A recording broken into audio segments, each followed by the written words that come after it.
Move on. Give me more action. Don't less talking, more action. The Jerry Maguire slander in this is bullshit. Ask your nerd friend, they'll tell you. I got the little stick of ADHD in my brain right now. Bruce Wayne is Batman's roommate. Is it sticking it in someone's ass? Stay focused! Focused! I didn't understand like 700 of the other ones. Society says I'm not supposed to be doing that. Hello and welcome to Movie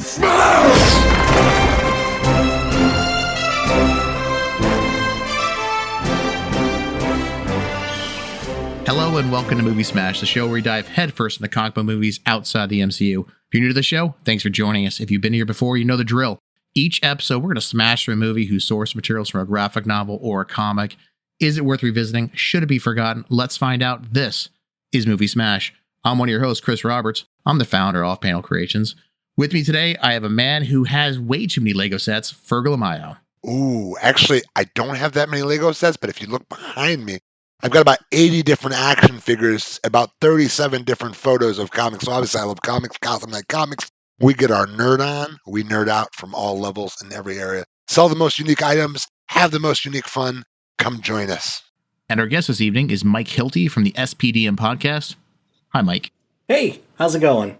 Is there such a thing as too many Lego sets? I don't think that's such a thing. No, I would have to agree. I think there's only tempered Lego sets, not too many. You just have to have a bigger house to hold them all. Yes, it's the house's fault. As long as you're not renting a storage unit, I think you're okay. Okay. I know people who actually do that. I can get on board with that. If you haven't guessed, our movie tonight is 2017's The Lego Batman Movie, starring Wil Arnett, Michael Cera, and Rosario Dawson, directed by Chris McKay. Batman? Whoa! You're darn right, whoa. Wait, does Batman live in Bruce Wayne's basement? No, Bruce Wayne lives in Batman's attic. Wow! Do I get a costume? Don't touch that. Woohoo! The I like Mariachi. that one. Is culturally insensitive. Night Terror. What do we think of this? Glam Bat. This one. Absolutely not. Wait, what's that one there? I love it. My only trouble is his pants are just a little tight. I got an idea. Rip! It's better. Now I'm free. Now I'm moving. Come on, Batman. Let's get grooving. I could only look you in the eyes right now. So, why don't we just jump right into it, Mike? Why did you pick the Lego Batman movie? I mean, because it fucking rules. That's why. But the biggest reason is I took a look at the list that you provided, and I love Batman as a character. I think he's fascinating. But one of the things that I love about Lego Batman is that it's shockingly funny for what is perceived to be a kid's movie, but it's also simultaneously a love letter and a dissection of Batman as a character. And that's something that I appreciate because you don't get that a lot with other Batman movies unless it comes up a lot in the animated movies, which I haven't seen a lot of the animated, not the like Batman the Animated Series ones, because I've seen like Mask of the Phantasm and Sub-Zero, but I haven't seen a lot of the other current Batman animated movies that have come out over the last like 15 years or so. But I think this one does a great job of balancing, hey, this is for casual fans, but this is also kind of just a love letter to anybody who has read or who has just enjoyed anything that Batman has done on the big screen. So I'm assuming you guys are all familiar with the character of Batman. In fact, this is, I think, our third or maybe our fourth episode dealing with Batman. No, I have actually no clue. Who is Batman? I'm aware of a Batman, but it's not this one. Is it Bateman? Is it Bobman? Because I've been seeing a lot of Bateman out here. So there's a lot of things going on in this world. So, Chris, would you mind just informing us as the comic historian of our show, who is Batman? Well, that is not my job. That's your job. But before I are you guys actually reading any of the current Batman comic books? Oh, I love Absolute Batman. I am literally chasing every episode down. And literally the comic, it's probably one outside of The Darkest Night, which to me is still like one of the best. It's probably the best Batman story ever because it's just all different versions of Batman, very dark, very gritty. Absolute Batman just turns the whole genre on its head and replaces, like, takes everybody's roles and upside downs them in a unique way. I love it. It's brilliant. It's absolutely brilliant. I don't really have time to read comic books anymore, which makes me sad. But when I did read comics, I was more of a Marvel person, but even I dove into Batman as often as I could because he's my favorite DC character. So I, I I haven't been reading anything lately, unfortunately, but any recommendations I'd love to potentially check out. Absolute Batman issue 1. Cool. Right there. And then just go with the Justice League All In issue 1 before you read that story, because then you'll at least have the backstory of how Absolute Batman exists. Nice. Yeah, I'm waiting for that to come out of trade back. I missed it when it started, and I figured why jump in at this point? Just wait till it all comes together. I'm currently reading. I'm subscribed to the Batman main line as well as Detective Comics, but I'm about 10 issues behind in both categories because, well, life. Life? Yeah, life. Was this the first time you guys saw this movie? Not at all. I took my son to this movie when it came out in 2017. So, like, alone, this is clearly my store's name is Gotham Knight Comics. If you've probably seen several Batman behind me here, there's actually some amazing Alex Ross Batman over on that wall over there. No, I love Batman. So, yeah, saw it in movies, see it every different way. So I agree with that. I'm a big Batman fan, but I was a huge Lego movie fan as well. So I went to go see this after the Lego movie came out because I was interested in this iteration of Batman. And then I had kids and they wanted to watch this as well. I have 2 daughters, so this was one that wasn't as high up on their list in terms of rewatchability like the first 2 Lego movies, but I still enjoyed it. And sometimes, as a parent, that's all I kind of care about sometimes, is because if I'm watching 90% of the movies they like for them, sometimes maybe 5-10%, I need one for me. Well, honestly, if you're a parent, how old are your kids, if you don't mind me asking? 8 and 3. Oh, come on, my man. You love 90% of the movies they watch. Unless it's Teletubbies or that one gang, the Get Along Gang, some of the crazy Disney shows that like Peppa the Pig. But I mean, these cartoon movies like Sing is one of my quietly favorite movies. I'll say it out loud on our podcast. I enjoy Sing. I think it's a great movie. I tear up every time the little ape sings, "I'm still standing." There's a lot of good animated stuff that's out there right now, and same thing with animated TV as well. I'm a huge fan of Bluey, so okay, maybe you're right. I do like more of the stuff that they put out than I give them credit for. It's good to admit it. It's good to get it out there in the open. This is a share group, so I'm glad you're sharing, Mike. I gotcha. It's all good.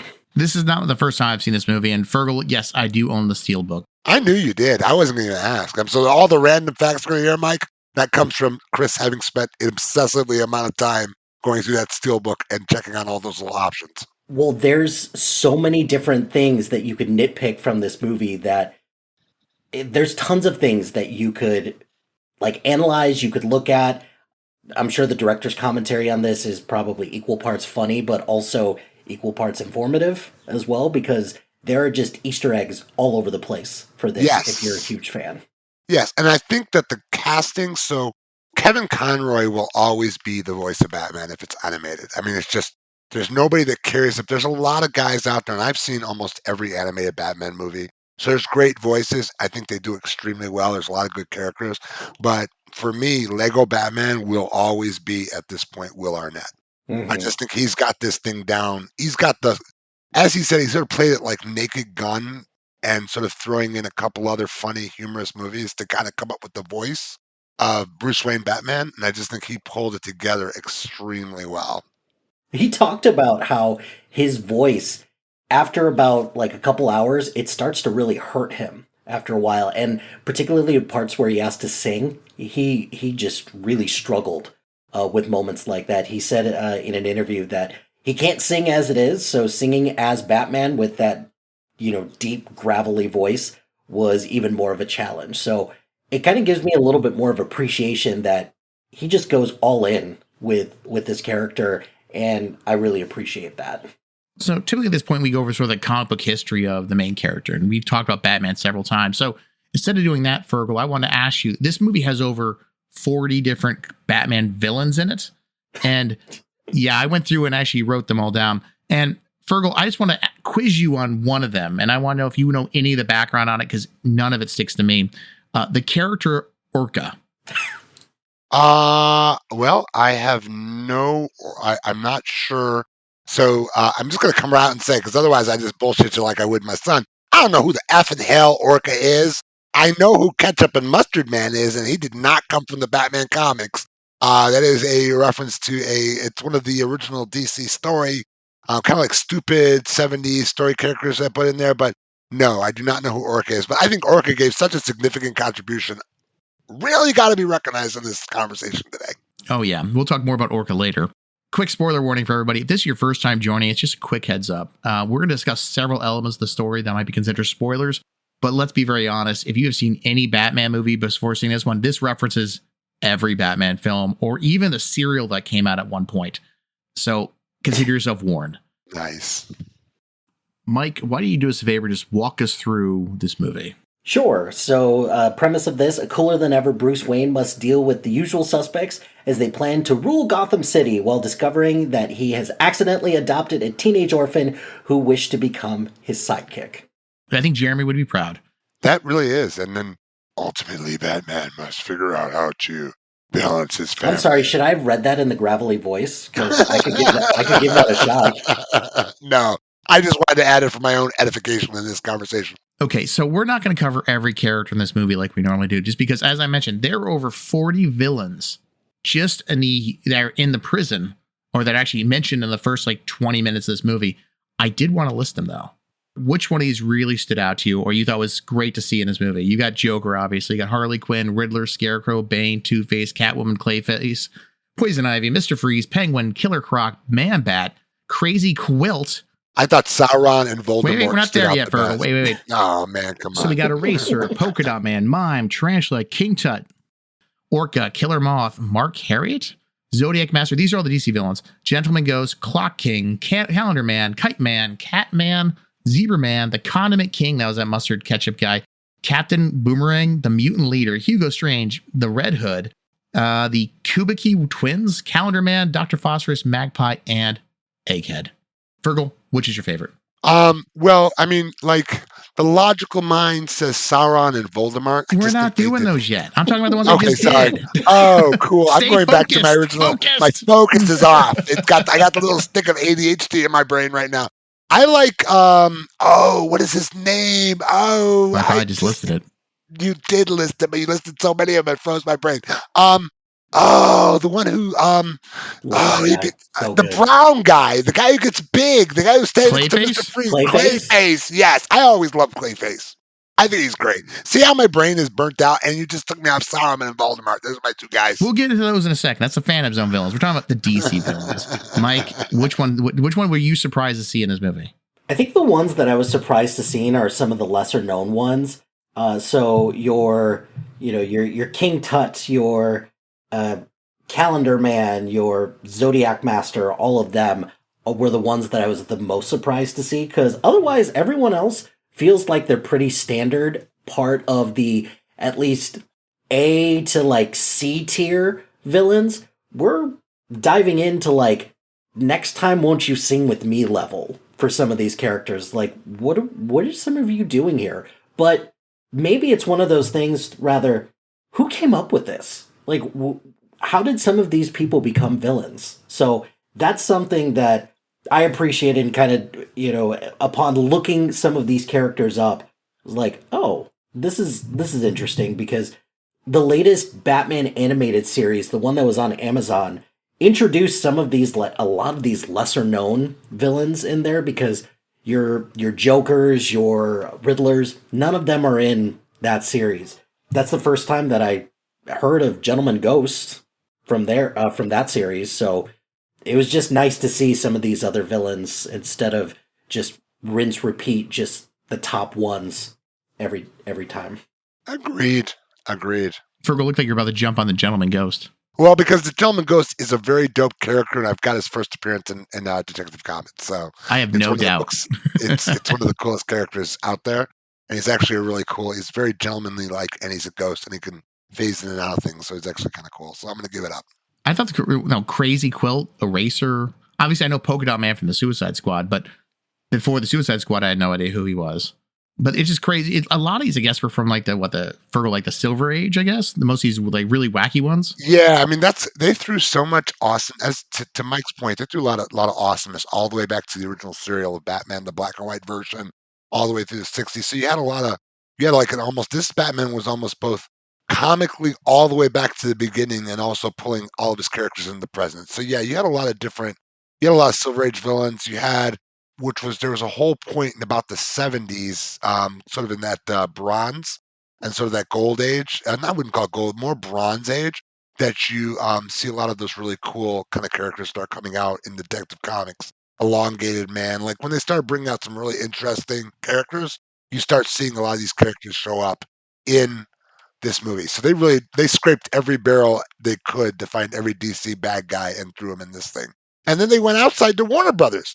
Warner Brothers. Well, yes, you're right. There were all the villains from the Phantom Zone, which we'll get more of the Phantom Zone later. But yeah, the list those real fast. You had obviously King Kong, Lord Voldemort from the Harry Potter franchise. You had the Kraken and Medusa from Clash of Titans. You had the Gremlins. You had the Wicked Witch of the West and the Flying Monkeys. You had the Daleks, or what they call them, British robots. Ask your friend. Yes, the British robots. Ask your nerd friend; they'll tell you. Velociraptors and T-Rex. You from Jurassic Park. You had Sauron, Fergel, your favorite. Agent Smith from The Matrix, which was also very cool. Let's all stop and just look at that a minute. He duplicated himself. That was awesome. Yep. You had the Jaws, the shark.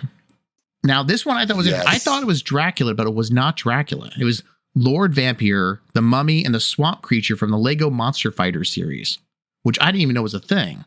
And then you had the Skeleton Warriors from Jason and the Argonauts. Chris, stop. It's Dracula. Like, let's not play. It is Dracula. I thought it was too, but it's not. Like, technically speaking, it's this Lord Vampire character, which I don't even know who that is. Here's what I want to know, and nobody was able to answer it in the movie. How did Superman get all these guys into the Phantom Zone? So did he just cross over into Warner Bros. All their other shows and pull them all into the Phantom Zone? I think you're a fan of the multiverse theory. So obviously this is there's a Superman in every universe, including Harry Potter, I guess. Clearly. And I mean, he's been on a tear lately and then they didn't invite him to their party? Come on, man. I was just about to say that. What did you guys think of the Fortress of Solitude party? You know, the place where he's supposed to be alone with his thoughts and collecting himself, and they're having what was the anniversary? It was like the 70-some-odd anniversary of Justice League anniversary party. If you saw those twins, the two twins that turned into Bucket of Water, and they were there, they had Black Lightning there. They had all, that was also a throwback to a whole bunch of DC characters. So if you'd have paused that, you'd have saw literally every one of the first, and not in their new costumes, but in their first appearance costumes. Yeah, this movie, I think they really sort of tucked in every possible reference you could. This is a nerd fantasy of just like screenshot by screenshot of finding all the Easter eggs. I mean, I can only imagine, the lists that were coming out at this time for top 120 things you didn't notice in the Lego Batman movie. There were so many things. Well, I mean, that's the purpose. I mean, so again, Charles McKay was, he was brought on. They replaced the director mid-cut on this movie, and he was brought on primarily because of what he did in Robot Chicken, because they were kind of trying to go a different direction, because this was supposed to be an interesting run, which is interesting because you mentioned Lego Movie, Mike, and the Lego Movie was such a big hit. I enjoyed that movie as well. This was brought on to go in a completely different direction. Did phenomenal, like $312 million on an $80 million budget, so very good. And then Universal shelved Lego Batman 2 because of how bad Lego Movie 2 did. So Lego Movie 2 did underperformed expectations, and then it just sort of, whatever excuse they can come up with to put that bad boy on the shelf. Well, the one that killed the Lego series was Ninjago. I always mispronounce that word. The Ninjago movie. Lloyd? Yeah, that movie killed the franchise. I don't know how that could have happened. Lloyd, and I thought the Garmadon was amazing. Lloyd. My favorite character from this movie, though, has got to be Snake Clowns. And something at the very end for you there.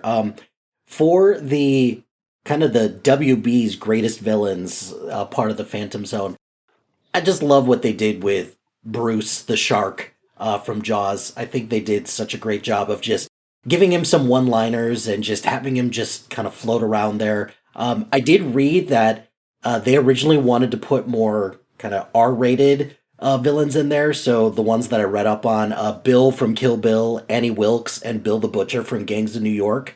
And they ultimately said no to all of them except Agent Smith, because Agent Smith was the only one that was remotely recognizable and that most people would understand, whereas you'd have to explain a little bit more. It's like, hey, this is Bill from Kill Bill. He was in like 15 minutes of a like nearly 4-hour movie.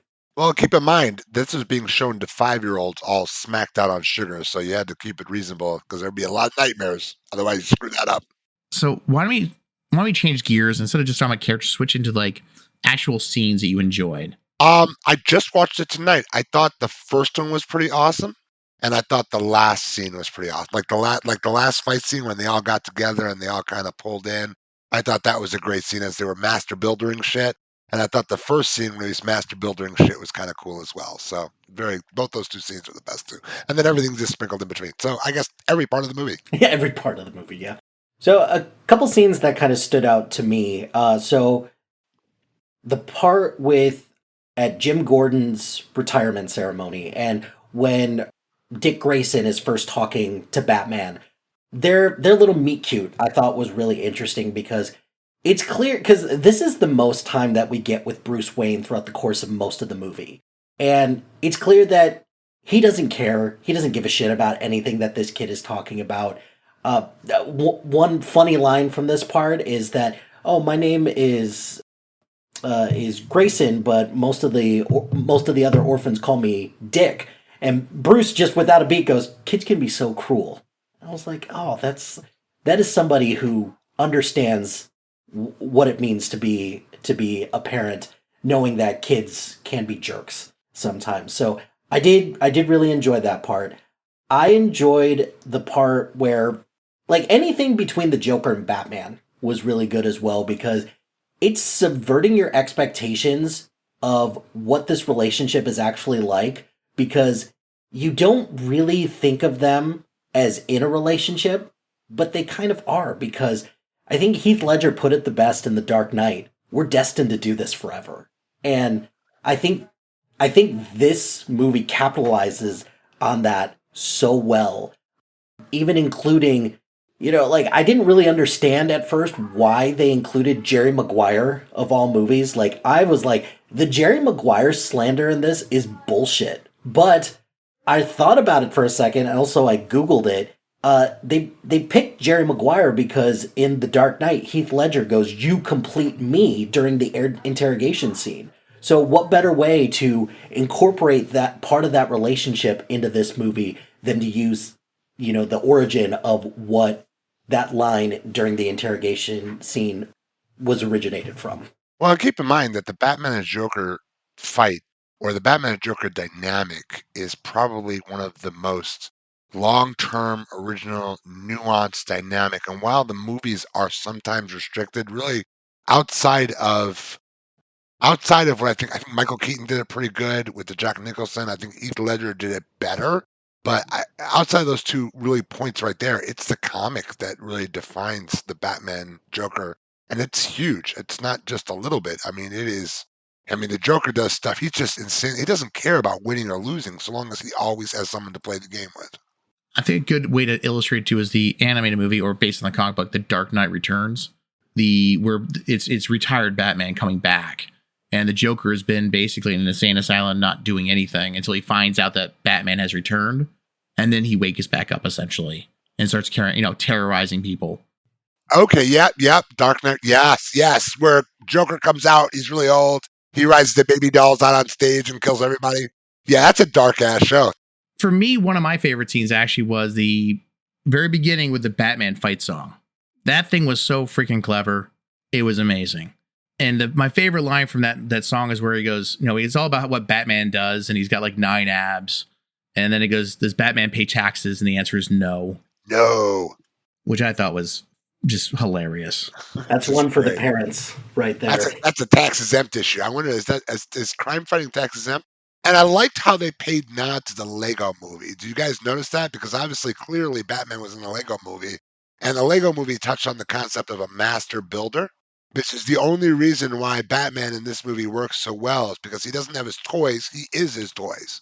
He creates the toys by using some like matrixly ability to see everything he needs. Wait, it's the same universe as the Lego movies. And in fact, at the very end, there's that whole, the bombs go off and the city is breaking apart. It's just 2 tables being moved apart from one another. Yes. So my question for you guys, is it does that make it more of a Lego movie, or is it more of a Batman movie? If you had to put it in one of those two categories. I'm going to go with a Batman movie. I just think this was distinctly Batman. I mean, do I think that this is a Lego movie overarching? Absolutely. But even that last fight scene with Robin and Batman, that they literally stopped that movie to say, "Here we go. We're about to dive into the '60s series and go hawk, poo, bam, goof, all the good stuff." It's a Batman movie. I would have to agree with that because the fact that there are other villains in the Phantom Zone kind of gave me pause for a second, but just the fact that they dive so deep into the Batman lore with this, it's a Batman movie through and through. Real changing gears real fast. One thing I thought was interesting about the Phantom Zone was Zod was not in it, even though Superman earlier in the movie said Zod was in the Phantom Zone. It was his greatest enemy. It was without Zod, there would be no Superman, which I think is interesting because I think that's the whole story of the Man of Steel movie. And I think that really does make the Man of Steel movie and it actually gives you the second movie as well. So interesting that he wasn't in there. I wonder if they didn't have the rights to him. Well, I'm pretty sure they did, but I think if you include Zod, you got to include Superman, and I think that would kind of mess up the dynamic that Batman and Superman have with one another in this movie and the Lego series in general, is that Batman hates Superman. He thinks that Superman's kind of a, he's the end-all be-all, and Superman is just a guy that can fly. And there's even one point where he says it is his greatest enemy. Yeah. They touched on the relationship between Barbara Gordon and Batman. Did you guys see the Killing Joke cartoon movie? It's the only R-rated Batman cartoon on Max, and obviously they had a thing going on, and because he's had Selena and Child, but that they touched on that. They mentioned that very clearly. My platonic female relationship with Barbara Gordon. Yeah, that was a nice touch and just a way. Well, because you couple that with the part after he falls down from the just trying to get back into the Phantom Zone, and he's like, "Do you have a knife? Because you can cut the tension." And it's just a funny way just to say, well, they're both, but you obviously got to point out both aspects of this relationship. Yeah, and why was Barbara Gordon not Batgirl? And I know later on she becomes that, but it seems like a very strange way to get her there. I would have thought they would have gone. Yeah, I didn't think she'd be. I mean, they did bring Bloodhaven in, which is phenomenal. I thought that was great too. That was phenomenal because that's all Nightwing's territory. That's 100% Nightwing. So I was curious as to where that went to because clearly Bloodhaven has its own scenario, but I just thought I would have honestly when they first announced the red hair person, I actually thought it was the girl like they did in the Dark Knight Returns, the short haired red hair. I didn't know it was Barbara Gordon. I thought it was someone completely different because Jim Gordon was kind of serious, so I figured it'd be a completely different direction. Interesting because they spend a lot more time talking about this Harvard police school that was as hilarious. Opposed to talking about Batgirl. And even at the end when he finally is going through all the costumes and he's like, Batgirl, she even has like a one-liner right there for Batman. It's like, if you're calling me Batgirl, can I call you Batboy? And he just kind of shrugs it off. And I think that was a great way just to, again, part of the commentary of Batman is that, oh, you're Batman, but you have all of these sidekicks and superheroes that, not that he considers inferior, but they're young, he's trying to protect them. I found that hilarious that the Harvard Police School is mentioned way more times than Batgirl is, which is just the one time. I found the fact that she kept mentioning that she went to Harvard hilarious because I've known people who went to Harvard and it's literally they bring it up as many times as possible. Not everyone does, but I've known a few who that was There's sort a fair amount they of did them that. By the way, Fergel, that is not the only rated R animated DC movie. No, but that is the craziest one. That one's pretty crazy, but there's like Justice that, League Dark, there was Injustice, there was Justice League Warworld. Warworld was uniquely different. Warworld was very, very good. I'm going to give that one up all day. Woo woo! I just watched the Yakuza Batman. That was pretty good. There's a lot of good DC animated movies, but that's not the movie we're on today.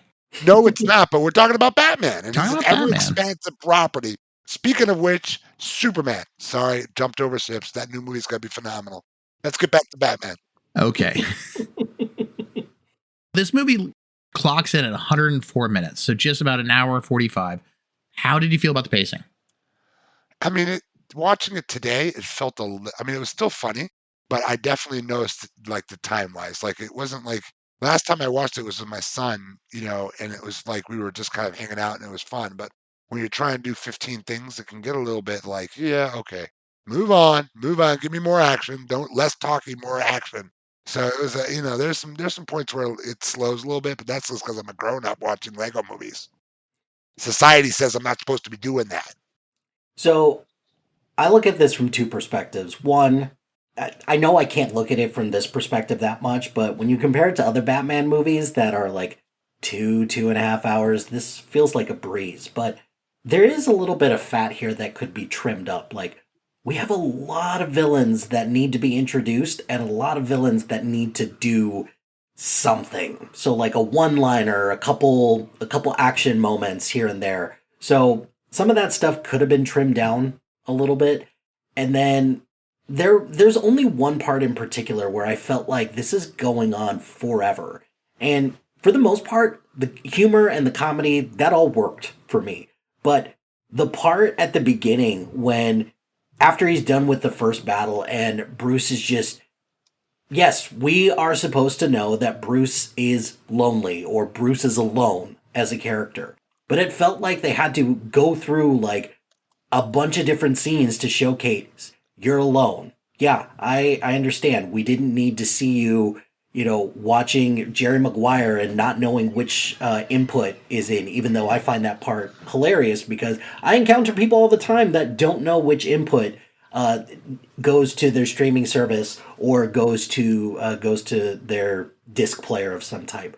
We didn't need to see the lobster bisque go around a couple of times and we didn't need to see him look through like all the pictures. So that to me, I found that part hilarious, but rewatching that part kind of a little bit more objectively, it's like this feels like this is going on a really long time. I think what's happening is that you're really like Jerry Maguire. So what I'm gonna I I'm do just love gonna Jerry Maguire. I'm gonna That's factor that in absolutely and true. say that you love Tom Cruise. And if you love Tom Cruise, then we just became bros. And so, because I just saw Final Mission Impossible: Final Reckoning this Friday, even sick as a dog, phenomenal movie, and we just became brothers because he's like the best action star today. Fergel, I'm with you, not on the cruise thing, but on the first time I watched this movie, it flowed. It was quick. I didn't feel it. I was in the theaters. I was with my kids, but watching it this time, it really does drag. And I think, but the thing about it is it's littered with the Easter eggs and jokes that's supposed to make it keep moving along. But it's because I've seen the jokes already that it felt like it dragged a little bit. And yeah, so I think that's really what it suffers from. It suffers from like the rewatchability. We'll get more into that in a little bit, but I think you can't watch this movie over and over again in a short time span. I think you'll lose your mind. but you can do that with any Lego movie. I mean, honestly, you got to be careful on all these movies. Like, I think the only one that I've seen so far that you can actually watch, maybe this is just me, was maybe Zootopia and maybe Gru. I think you could watch Gru a few times and enjoy that. The minions are funny. Well, I think the best Lego movie was Ninjago, or however you pronounce that one. Lloyd? Garmadon? Lloyd. Yes, Lloyd. Not Lloyd. Lloyd. Yeah, I named you. I know. Chris, do you think part of the issue also is that the second act kind of drags a little bit because it's bookmarked in between two pretty big action set pieces? Yeah. So the middle part kind of drags on a little bit too much. It does. There is a little bit of fat in there. I mean, I understand that you mentioned the he's alone scenes, and the first time I watched it, I had a lot of good chuckles every single time I watched it. But you're right. Now at this point, it's like, oh, come on, I get the point. Now let's move on. But that's me watching the second time or third time or fourth time, however time it's been at this point. The thing about it too is I was trying to write down like where all the various scenes, and the thing, it really does flow from one thing to the next, but that's because the aesthetic of the movie, it's all the Legos, it's all the same color schemes, and because that it really does flow. But I think you're right, there's some pieces they probably could have trimmed down in the center of it. I think you're right. The rewatchability of this is both a blessing and a curse, because I know for me, when I'm watching a comic book movie, I know one of the things I'm thinking about a lot is, did I miss something just now? And then you have to go look it up. And that's kind of the problem with some of these comic book movies and shows right now, is that you feel like there's more homework than there actually is. And I know for me, I just need to turn off my brain and just remember I'm here just to have fun and just enjoy it. I need to stop thinking that I'm missing out on something that is going to be crucial to the plot, when at the end of the day, it's a bullshit Killer Croc line where he says, I did something. And that's it. I remember I did that. laugh at that even the second time Oh, yeah, I laughed at that part too. I thought it was hilarious. because he doesn't do anything else the rest of the movie. I think it would have been better if it was at the tail end of the movie because he literally just doesn't show up at all. Yeah. What happened to Bane? Bane kind of wussied out in this movie. Oh, but Bane was one of my favorite parts because they did the Tom Hardy voice. They did. And Good. and Doug Benson, who's the voice of it, does that a lot on his podcast, and he was just the perfect person to pick for that voice. Anytime that anybody does the Tom Hardy Bane voice, I'm A-okay with that. It's funny about voices too. I was looking for other actors that they were looked at, voice actors for this. There weren't any. It's sort of like they hit it on the nail. They hit it on the park on the first shot. The only one I could find though was for Pennyworth, and originally it was Patrick Stewart. He was the only one I could find that was potentially different than what we actually got. I did find it funny that there were two voice actors here who one was supposed to be a villain in the original Batman series, and then one became a Batman villain later on, because Billy D. Williams was supposed to be Two-Face in Batman Forever before Joel Schumacher took over and cast Tommy Lee Jones. So I think that was great to give him that moment. I heard he had a blast doing it, and he just a slight twinge of sadness that he didn't get to play Two-Face, because I think that could have been a lot of fun just to have some continuity for a villain. And then Zoe Kravitz as Catwoman. I thought that was a nice touch. That was years before the Pattinson role, right? So that was way before. That was way before kind of that. nice clairvoyance of well, I was going to say confluence of events that led us to that point. And Serendipity, maybe. And all she did was kitty meow meow. Well, wasn't that Serendipity. one of the movies that they put up there was Serendipity? Oh yeah, that Yeah, was perfect. great. Thank you, Chris, for throwing that very witty statement in there. Just kind of tie it all together. You just bowed it all up for us. You're quite welcome. It's even better when it's pointed out by everybody and really acknowledged. That is true. But I did like the voice acting for it. I think they did a great job. Now, the thing I want to ask you guys, though, is obviously I think we all enjoyed this movie, but what did you love about it, and what do you wish they could have done better? I love the Batman. I like Wil Arnett. I think him and Zach Galifianakis as the Joker, their dynamic was phenomenal. To Mike's point, the song, to your point as well, the song was great.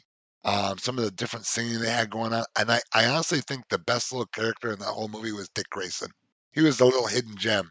So, but what they could have done better? I don't know. I'll leave it to Mike to tell us. I mean, that second act does drag a little bit, so that's kind of the only thing that I had that I thought kind of lasted a little too long. For me, one of the things that I love, I mentioned it before, that this does a great job of balancing, like dissecting a little bit of Batman as a character, and then also this is simultaneously a love letter to Batman as well, because there are a lot of moments where they go through Batman v Superman, they go through Dark Knight Rises.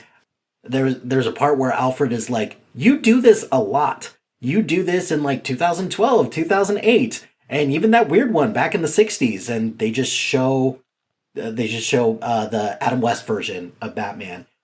So a couple lines that kind of stood out to me is that at the Jim Gordon's retirement ceremony, when they go, Batman, you've been doing this a really, really, really, really long time, and yet Gotham is still the most crime-ridden city in the world.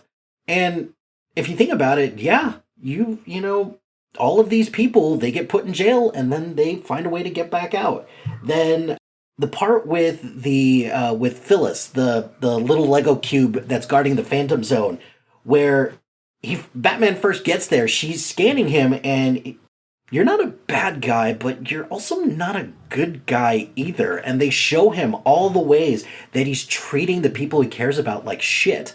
And if you think about it, doesn't Batman kind of do that throughout the course of all of his movies as well? Like, poor Alfred, who has to put up with all of this and all the different iterations, unless you look at Gotham, the TV series, where Alfred is pretty much responsible for like training Batman to be, or Bruce to be Batman with everything that he knows. So there's a lot in there that you love about Batman, how he's a hero, how everybody loves him, but this movie isn't afraid to take some shots at Batman, and in my opinion, they're rightfully so with some of the things that they're saying about him.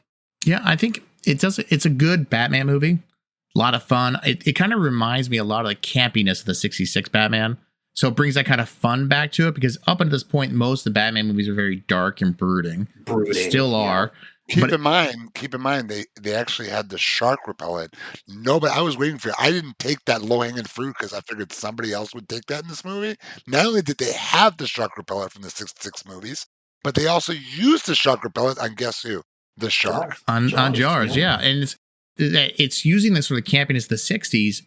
It's like the campiness trying to be brooding, which is what makes it so funny. So it's almost like a spoof of Batman movies at the same time, which is why you talk about the love letter to Batman. And I think that's what it is, which is why I kind of feel like it's not necessarily really a Batman movie, just a love letter about Batman movies.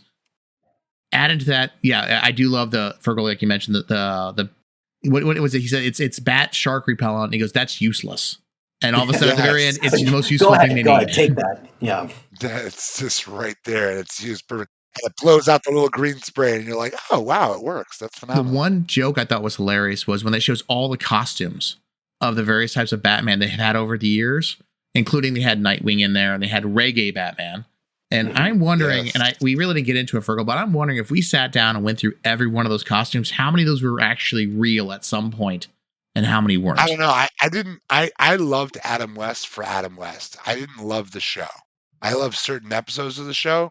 There were movies that I enjoyed, but and as a kid, it was still a great Batman show. But now going back to the Adam West, I love Adam West. Adam West said, and I think it's the most famous quote, I never had to say I was Batman. And I think Adam West succinctly sums up. So that's what all the other Batman to this day have kind of missed. And I think that's something that they have, the only other person I've seen be able to accurately pull that off, quite frankly, is Kevin Conroy. But it's the idea of like, I don't have to tell you I'm Batman. Like, you just know, and I'm Batman. And that's all that needs to happen. That's the kind of imposing nature of Batman. Well, the one thing about this Batman was he was more of a man-child than he was sort of like a dark, brooding Batman that we've seen in the thing. It's kind of like a guy who wants to be that versus someone who actually is. Stuck with his parents lost. I think that's the whole problem. I think that's to Mike's point. They put a lot of emphasis on that, and I get it. But that's part of the fact that there is a campiness. He's lonely. Okay, we can move on. Lots of thermonos. We can move on. He's having rage fits. We can move on. And, then Alfred puts the parental lock on the bat pewter. The bat pewter? Was that what it is? Pewter, yeah. And I love the fact that he's reading a book on how to handle disobedient children. My favorite part, though, has got to be the ninth ab. The fact he's got 9 abs, and they number them for you. I want to grow 9 abs. I'm in a complete way to actually grow 9 abs. I've been thinking about it. I'm trying to work my way towards 9 abs. How are you guys doing? I'm currently working on the 1 keg. Yeah, nice. The 1 keg. I think I'm pretty solidly in that camp as well. So I know the Lego movies in general have ended. They're not coming back to it just because the cost and how bad that last one did. But taking that all off the table, would you like to see a second Lego Batman movie? Oh, they originally had one. Justice League Friends or Justice Friends. I believe they had one. They had one originally on tap. It was going to involve really breaking into the Batman-Superman relationship, but I'd like to see a new one. Wil Arnett's currently got a lot on his plate. I mean, so he took that movie and jumpstart his entire Lego. He's now the Lego master on TV. So like his entire universe is Lego Batman. So he's being kept busy with the small Disney projects or the Max Warner Brothers projects where he's always doing these short run shows on a Lego Batman. But yeah, I'd like to see a Lego reunion. I'd like to see a movie come back, but I just think you gotta come up with a great story to tell. You can't, like, I think, what we're seeing today is that, campy's good, but you still gotta have a story in there somewhere. That was a good first story. Don't make a movie without a good story. I think that's the Tom Cruise secret. That's why we can watch Jerry Maguire and ruminate his brothers and come to a table. That's why Sinners is surpassing 400 million. You go into that movie thinking you're watching a vampire movie, and the moment you come out, you're like, holy shit, my mind is blown. I kind of think where I'm at, where I'm not sure. I'm not sure what other story they could tell that hasn't either been told to death already or that can surpass something like this. Because I thought about it, and a couple things that I think I'd be interested in seeing that I think could be fun to at least watch. One's still possible with a Spider-Man No Way Home style team up with all these different Batmans a la the multiverse and saying, kind of doing what Deadpool did, where it's like, this isn't working for us. But DC hasn't done anything with that, so it wouldn't make sense. So it would look like it would just be spearing Marvel, which I'd be fine with. But the other thing that it's not possible right now is that I would have loved for Kevin Conroy to be in this somehow. And now we can't because he's gone. And it's sad. I think Mark Hamill has said that now that Kevin Conroy's gone, he's like, I'm done. I can't do the Joker anymore. So I would have loved to have seen that, but I'd actually be good if this was it, if I'm being perfectly honest. For me, I'd say I don't want another one. And the reason why is not around story, Fergel. I think they could probably find a story to run with and get some writers out there and make it work. The thing I think that makes the Lego Batman movie work is the references. And they made so many references in the movie, they would have to start doing some serious deep cuts going forward. And I think we would lose all even the sort of casual things. They're already doing some deep cuts. I mean, they showed the Batman cereal on there from 1945. You will start to really make it work going forward. It'd be even deeper. I mean, they already threw out, what did I say, like 40 villains? I mean, how many more are there? There aren't that many there are more. hundreds. I mean, there are lots. There are tons of different characters. But to your point, I think you could probably do that same thing with the Justice League. I think you could do that same thing with Superman. But I don't think anything is going to get in the way. I think Warner Brothers has its eyes on the prize this year because Marvel has its eyes on the fuck up. So I think DC has its eyes on the prize, and that prize is Superman. So I don't think anything is going to get in the way of that prize. If all numbers are to be believed, that may be the one thing that changes the whole game in Warner Brothers' favor and gives them the upswing that, quite frankly, Marvel had for a decade. Well, let's hope they do well in that one, obviously, when that comes out, because if that doesn't do well, that the new DC universe is already dead before it launches. Not really. They're already committed. They're already committed on products. And here's the funny thing: the Doomsday movie. In case we're completely jumping around topics here, but the Doomsday movie. Did you see the latest news on that? I haven't seen that one.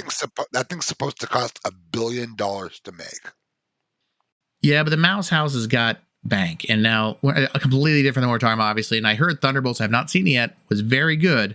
I just haven't seen it yet. Thunderbolts was a solid B. I mean, if you've seen it, it's a solid B. Like it's passable. You'd even be happy with the grade. But when you come out, you're not going on any honor rolls. I don't know. My daughter said that it was her favorite since Endgame, and she has seen them all and all the TV shows. She's a huge Marvel fan. I think some context needs to be put in there that thank you. There's been a string so I saw Thunderbolts. I liked it a lot, and I did some soul searching to think, did I really like this, or did I like this did I like this more because Marvel has been okay at best right now? So I don't know. I thought it had a lot of interesting things to say, and unfortunately the box office isn't going to reflect how critical response and audiences are responding to that because nobody's going to see it a bunch of times. And Marvel turned the page on the Thunderbolts really quick when they started to realize that Lilo and Stitch was going to make a shitload of money. Well, and that Sinners popped back up into second place, and their drop week over week was 6%.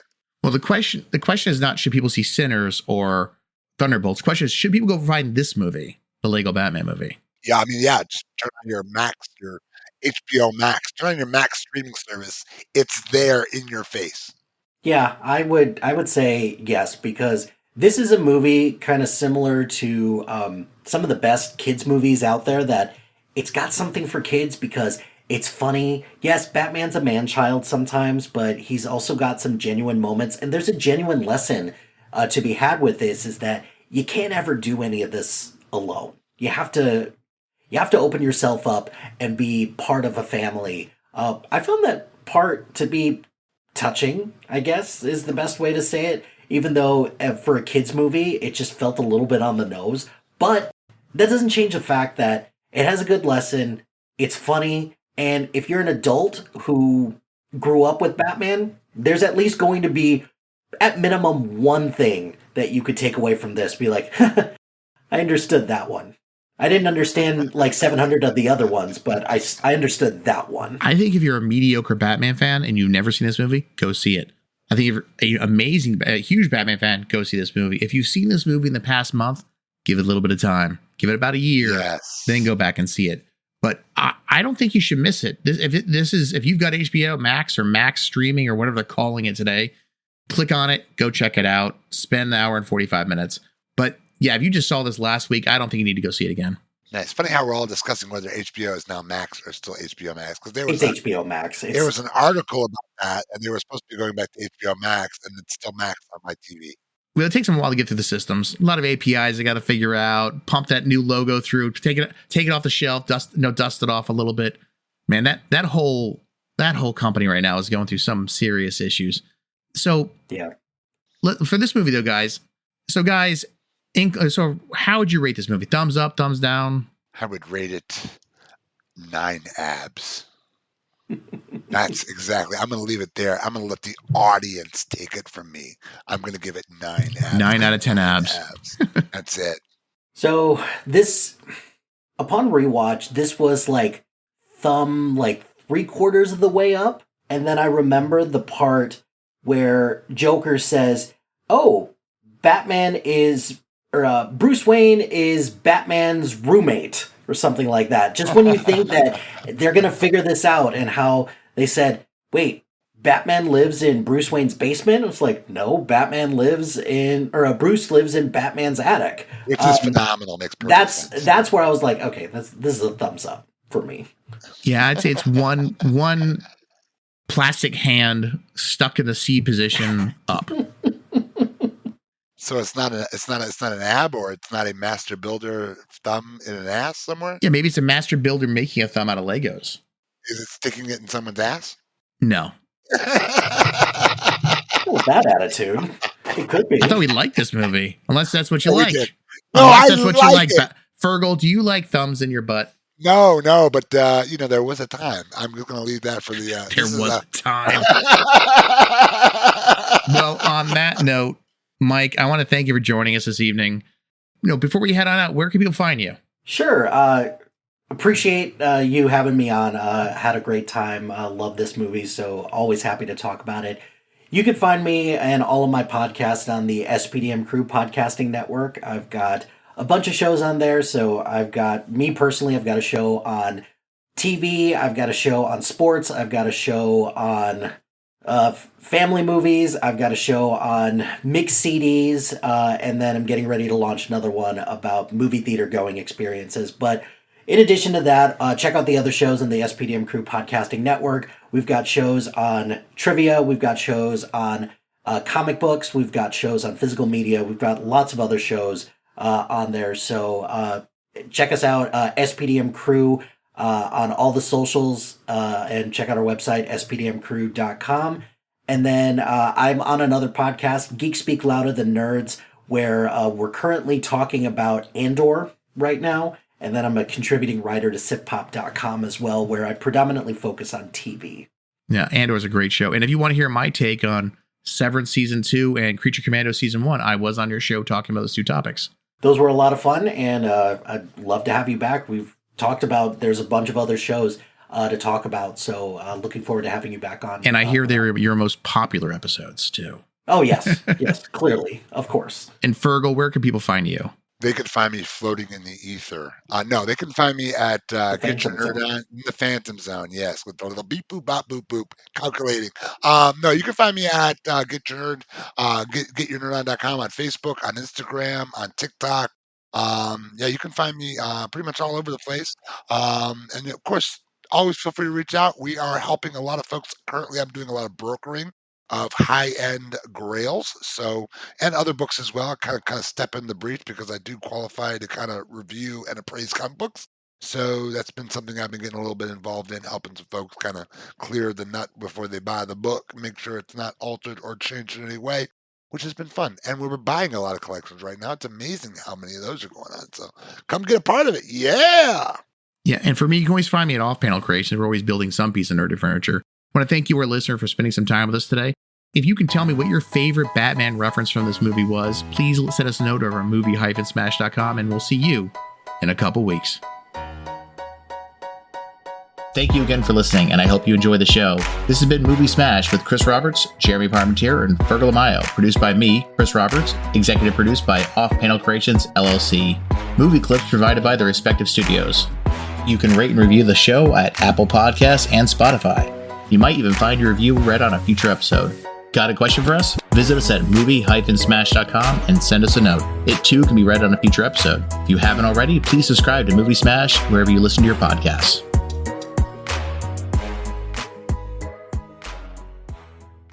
Thank you, Chris.